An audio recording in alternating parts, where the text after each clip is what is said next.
Saranisira Yoekusi celebra missa Sexta-feira Santa Rohakmatek, foi missa continua a cerimônia procissão Senhor Morto.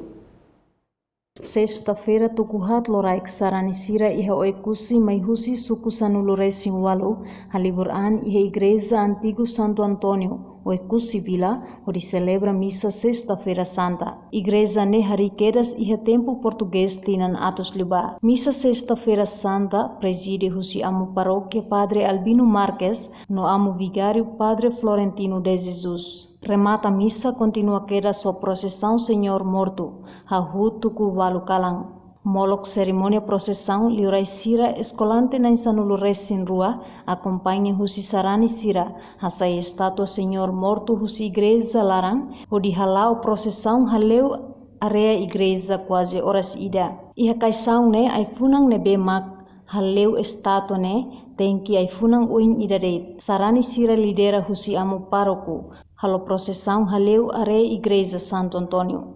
Sarani sira nebela participa missa sexta kalang, sai husi uma hamrik iha estrada nining, hodisimu no reza durante procissão.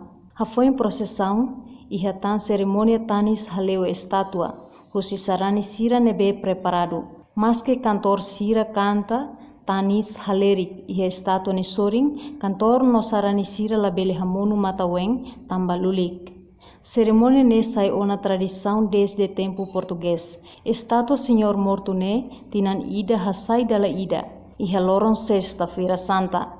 Hafuin procissão no ritual tanis, fahekedas horário oração no adoração kalantomak bakada bairro. Husi raiwa oekusi, Selviana Kait, Celestina Falu hato reportagem.